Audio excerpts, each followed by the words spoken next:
is NBC Palm Springs. Good afternoon. Thank you for joining us. I'm Sarah Sanchez. And I'm Gino Lamont. Topping our news tonight. Fire crews continue to battle massive fires burning in northern and central California. As 1.4 million acres have already burned, 7 people have died, and nearly 1,300 homes and buildings have been destroyed. Crews are getting the upper hand, though, on one of the 3 major wildfires burning in and around the Bay Area. The details on those fires are there on your screen. Now, the weather is beginning to cooperate, with significant progress being made against the CZU Lightning Complex fire. That fire is now up to 17% contained. Among the more than 12,000 firefighters battling in Northern California, members from the Palm Springs Fire Department, they sent out a strike team. Our Kitty Alvarado spoke with one of the battalion chiefs leading that team. Kitty. And this is definitely a really tough task. The battalion chief I spoke with tells me this is one of the toughest fires he's fought, and definitely in awe of its size. Among the more than 12,000 firefighters waging war against the massive fires burning out of control in Northern California are some of Palm Springs' bravest. They're on the SCU Lightning Complex fire. When they put us in morning briefing on one side of the fire, it's a 2-hour drive. And then when the next day, when they tell you to go to a different side of the fire, it's another 2-hour drive. So this is, it's unreal how big this thing is. This battalion chief, who does not want to be identified, is a strike team leader trainee. He says being a leader on a fire like this one carries extra weight. The first 2 days we were on the line almost solid for 48 hours. And I don't think I could shut my eyes. There was too much responsibility to make sure everybody was okay. He says everywhere they walk, they're knee-deep in dried grasses, and that's what's making this fire tough to control. A fast-moving, fuel-driven fire that does not want to stop. The typical cliches about us, you know, it sounds like a train coming and all that stuff. It's all true. And it's scary sometimes. And the remote area makes it tough to access. We're driving around in these big city fire engines back on these ranch roads. Sometimes we don't exactly fit, so we're using chainsaws to cut the trees. In the 8 days they've been there, they've done and seen it all. We've found explosives at one and had to tag that off. He says getting to meet the people they've helped is rewarding. The homeowners were just so relieved that somebody was there. And they'll be there as long as they're needed, but can't wait to get home to their families. I had just taken apart my son's scooter and we repainted it, and then I left on this fire, so I feel so bad for that. But when I get home, I'm going to get that squared away. And just to give you an idea just how massive these fires are, Governor Newsom said that the area burned so far is nearly the size of the Grand Canyon.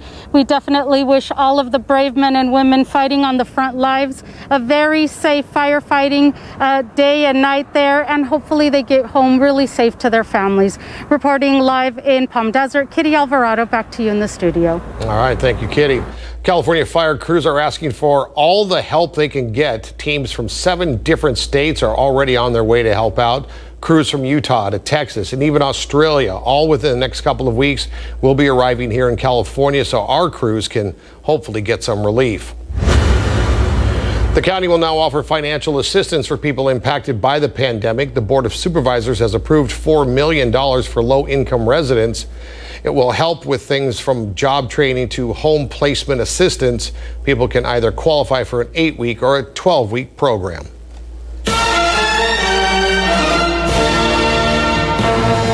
Well, you may have received an email this morning about a new ballot tracking tool. The California Secretary of State office has a new tool to make sure your ballot gets counted. Our Daytona Everett shows us how it works. Daytona, what did you find out? Sarah, it's kind of like tracking your pizza, but for this, you get to see your ballot move through each stage. And they say the setup process takes only about 3 minutes, so we put it to the test. Controversial topic this year. I don't like this mail-in ballot deal. Amid concerns over the financially strained post office, some voters are wondering, Will my vote actually count, or will it get lost in the process? California Secretary of State Alex Padilla says California has a plan. With more people voting by mail this time than I think at any point in time in our nation's history, we thought it'd be a great tool to give voters the confidence they deserve to have in the vote by mail process. It's called Where's My Ballot? We tried it out and timed it. Here's how it works. Type in your information, choose where you want your updates, text, email, or a phone call. You can even choose limited notification hours. And that's it. Less than a minute, and our information was updated. Now we get notifications when the ballot is mailed, received, and counted. But just like a lot of things involving technology, there have been a couple of glitches. After the office of the California Secretary of State sent out an email about the tool on Tuesday morning, a number of people reported the link was broken. In response, the office said it was aware that some voters are having intermittent issues reaching the site, likely due to heavy traffic. We have since increased capacity to handle a much bigger volume. So if you tried to sign up to Where's My Ballot earlier today and weren't successful, you can go ahead and try again and sign up to receive those very important messages. So voters can have confidence this year their ballot counts. Now, just a couple of things to remember after you've filled out your ballot. Make sure you are signing the back of that or it won't be counted. Also, if you don't want to drop it off at the post office, if you're still worried about that, you can just go ahead and drop it off at any of those polling places and your vote will be counted there. Reporting live from NBC Palm Springs, I'm Daytona Everett. All right, thank you, Daytona. Let's check in on the weather with Chief Meteorologist Mike Everett standing by at the AccuWeather Forecast Center. Mike. Gino, continuing to track fire weather, especially in northern and central California. Some good news on that front. I'll share it with you in just a moment, though. We've been talking a lot over the last couple of days about how massive and historic these fires are. Well, two of them that we're tracking currently, the SCU lightning complex and the LNU lightning complex fires that are still ongoing, are already the second and third largest fires in California history, going back to 1932. And another thing that's fairly alarming about this is that as we look at the top five here, we only have to go back to 2003 to find all of the biggest fires that have taken place. Of course, the Thomas fire is still fresh in our memories from 2017, and these two have the potential to become number one. The Mendocino Complex fire just 2 years ago in 2018 burned over 450,000 acres. Here's the good news that we are tracking that ridge of high pressure that's been doing two things to us. It's been keeping us hot, and it's been keeping us humid, and it's been keeping the air unstable over top of Northern California. Remember, lightning is the thing that caused most of this damage in the first place. Well, we're seeing the shift in the high pressure. You can see that sitting basically over top of the Four Corners region right now. What it's done is effectively cut off the monsoonal flow to us. So you'll notice it's considerably drier and more pleasant out here in the Coachella Valley today, but also not tracking all that instability over top of northern and central California we've seen over the last couple of days that has brought that potential for more lightning and thus more fire. Now, as I push the magic button here, a lot of the watches and warnings that were in place yesterday, including the fire weather watch, has now been allowed to expire. There are still red flag warnings that stretch up into Oregon and parts of Idaho, and there are still some smoke issues there as well. While we are on the topic, we have got another excessive heat warning in place for the Coachella Valley. You may have noticed that already, that it's hot and dry out there today. 115 currently at the airport. Some very refreshing wind, and humidity got down to 10% today. Things moving in the right direction. In fact, as we go over the next 3 days, check this out. 115, 113, 111. And if you think that's something, wait till you see the weekend. Details in your full forecast minutes away. Coronavirus coverage brought to you by East Valley COVID-19 testing site, serving residents of eastern Coachella Valley. All right, here's a look at today's number of COVID-19 cases in Riverside County and here in the Coachella Valley. 456 new cases reported countywide, 97 new cases here in the Coachella Valley, 6 new deaths countywide, and thankfully nobody from the Coachella Valley. Scientists in Hong Kong claim they have evidence that someone has been reinfected with COVID-19. There have been claims of people being reinfected, but this is the first documented instance. The patient had mild symptoms the first time and none the second time. The World Health Organization says there is a slim possibility of people being reinfected with COVID-19. A WHO spokesperson says because this is the first official report in Hong Kong, there's a small possibility of it being widespread at this point. point. The WHO also downplayed concerns that the development could signal a new alert, but noted the reinfection is still significant. The important thing here is that this is clear documentation. It hasn't been clear up until this case whether that was simply a problem with testing or whether people were getting infected a second time. The other important thing to note is the numbers are very, very small. It seems to be not a regular event. We would have seen many more cases. Scientists at the University of Hong Kong say the virus that infected the man more than 4 months later was slightly different than the first strain. New data shows the rate of children testing positive for COVID-19 is on the rise. Children are now more than 9% of all new cases recorded. That's a 21% increase in the past 2 weeks, coinciding, of course, with the reopening of schools. A new study suggests asymptomatic cases of COVID-19 may be rare in children. Among 33,000 hospitalized children, only 250 they found ended up testing positive for COVID-19 in this study. They found the regions with a higher rate of community transmission also had a higher rate of asymptomatic pediatric infections. In tonight's You Ask, We Investigate report, a Palm Springs man has been waiting for months for his unemployment payments. He says he's getting no answers from the state. He says he's now owed more than $10,000, and this week the agency announced they need more funding to handle the influx of new claims. Our Olivia Sandusky investigated the case and joins us now with more. Olivia. Gino, there is a lot of frustration right now, but experts say the best advice they can give is to keep calling the EDD. Unfortunately, many payments are still being processed, and the wait time is impacting our community. They tell me keep checking the site, and I check it every day. For 3.5 months, John Barris' unemployment payment status has been pending. I filed for unemployment as an independent contractor when I was able to. Immediately got accepted, and they moved me up to the full amount of the $450 a week. John received checks for 2 weeks, but that stopped in mid-May when he was told there was a mistake on one of his forms. After quickly making the corrections, the payments never returned. And I tried every day to contact them, and the number nobody would answer. Page 3, call center data. In a state assembly meeting on Monday, the Employment Development Department director says 60% of calls go unanswered due to volume. That's why I want to continue to add resources, and I would like to go way beyond where we were pre-pandemic. The agency is working through a backlog of more than 1 million claims, but the director says their system is decades out of date. We've been struggling, admittedly, with reporting because of our old antiquated systems. So I'm eager to, we've already had some good conversation and a fresh look at how to report. Now people like John are turning to their local assembly members. EDD did give us a liaison within their office to work on, and that liaison has been able to clear some of the backlog. If you have not been able to reach out to EDD, then give our office a call.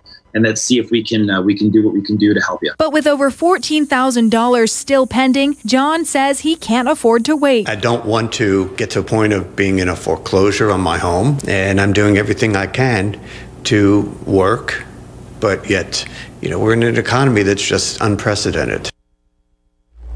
The EDD director says the call center is on pace to have almost 4,000 employees in January to help process those claims a little faster. That's up from 350 members pre-pandemic. Olivia Sandusky, NBC Palm Springs. Wow. Okay. Thank you, Olivia. And remember, if you have a story or a problem you'd like us to look into, email us at news@nbcpalmsprings.com. You ask, we investigate. Coming up next, protests again across the U.S. after another police shooting of a black man, this time in Wisconsin. More details on that after the break. Plus, do you feel like you're shopping a lot less right now? We'll take a look at how Americans feel about the economy and if your purchases reflect the latest trends. When we welcome our West Coast viewers, we'll preview First Lady Melania Trump's address at the RNC tonight. Also, is 6 feet enough social distancing? What new research now tells us about protecting ourselves from coronavirus ahead on Nightly News.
Protests reignite across the country after the police shooting of Jacob Blake. The governor of Wisconsin has now declared a state of emergency. NBC's Wendy Woolfolk has more from Kenosha, Wisconsin. Another smoldering city. This time, Kenosha, Wisconsin, as protesters clash with police and each other. I noticed a lot of damage. It doesn't reflect my son or my family. Oh, Mom, you have to get back. 29-year-old Jacob Blake was unarmed when he was shot in the back while struggling with police on Sunday, leaving him paralyzed from the waist down. It is going to take a miracle for Jacob Blake Jr. to ever walk again. Witness video posted online sparking outrage. They shot my son 7 times. 7 times. Police releasing few details other than saying officers were responding to a domestic incident that involved a shooting. And the Justice Department has confirmed to NBC News that it will assist in the state investigation. Residents scared for the safety of their homes and livelihoods. This is pathetic. This is pathetic to happen in our country. A situation leaving an entire nation looking for change. Wendy Woolfolk, NBC News. The 3 police officers involved in Blake's shooting have been placed on administrative leave. Now to our Decision 2020 coverage in the Republican National Convention. Day 1 had speeches by Donald Trump Jr., Trump Victory Finance Committee strategist Kimberly Guilfoyle, and the St. Louis homeowners who pointed guns at demonstrators as they marched in front of their home. President Trump is making an appearance every day of the convention, and tonight he's joined by his wife, First Lady Melania Trump, who will be the featured speaker. Coverage begins tonight at 7 o'clock right here on NBC Palm Springs. We're back after the break, but let's check in with Mike with a little preview of what's going on in the weather department. Hey, Mike. Gino, tracking some very welcome changes as we go into the last week of August here. Taking a look at some dry skies out there right now. Not even any cumulus over top of the mountains. In fact, we're seeing that in our Walter Clark cam as well. We hit record territory today, but we are tracking a downward trend in temperatures as we go towards this weekend. I'll give you the details when we come back.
Welcome back. Well, today was record-tying heat. I'll give you the details on that in just a moment. But the big difference today was the lack of that oppressive humidity that we've been dragging around with us for the better part of the last week or so. I'll show you some details on that as well. But man, look at these beautiful blue skies out there. Again, what we didn't see today were those cumulus clouds that have been popping up over top of the Santa Rosas and down towards the Cleveland National Forest as well. We have cut off that monsoonal flow. And here's how it works is, again, the ridge of high pressure is still there. In fact, it's almost exactly the same spot that it was yesterday. It's just run out of moisture to tap into. So it's just basically sitting there doing its clockwise flow right over top of the Four Corners. We are not tracking any monsoonal moisture moving up along the spine of Baja either. So some good news there. What we are keeping a very close eye on is Laura, right smack dab center in the middle of the Gulf right now. Very warm water and virtually no wind shear. We'll keep this as a powerful hurricane. Remember, it has to cross over to a Category 3 before we consider it a major hurricane,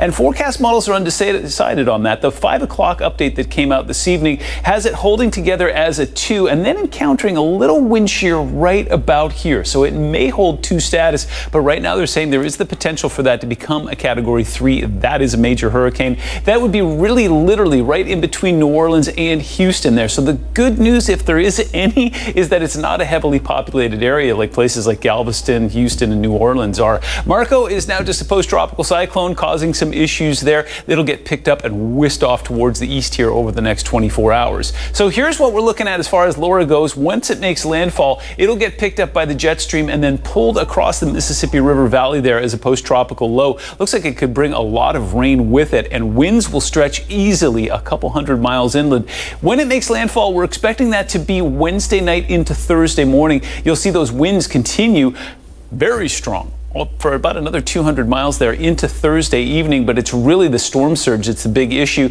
And again, there's New Orleans. They'll get some, but they're not going to take a direct hit here. If anything, this storm will continue to track off towards the west. So again, not very populated. There's Houston way out on the outer edge of it. Hopefully it stays right in between those two major cities. Putting Futurecast into motion over the next 24 hours, you can see that eye wall very clearly formed there. But as I mentioned, it looks like it could encounter just a little bit of shear that could take the edge off it right before it makes landfall. We'd be perfectly okay with that. We were in record territory today, tied the old record from 1962. We were way above average and we got ourselves into the mid 80s overnight. 108 currently in Desert Hot Springs, 115s in Palm Springs and Coachella, 99 up towards the high desert. Got some very lovely northwesterly winds coming through. They'll be with us through the rest of the evening. We'll get ourselves into double digits around midnight. We'll start in the mid 80s tomorrow. We will warm into that 115 range, 116 in Indio, 105 in Joshua Tree. We are under that excessive heat warning until Thursday, but look at what happens this weekend. Low pressure pushes in, takes us down 1 degree every day from Saturday through Tuesday.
apparently Americans are spending a little less for the second month in a row. A research organization released a consumer confidence index, which fell to 84% in August, down from 91 in July. The decrease indicates shoppers are growing more pessimistic about the economic recovery. We'll be right back.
That'll do it for us here at 5. We'll see you back here after NBC Nightly News.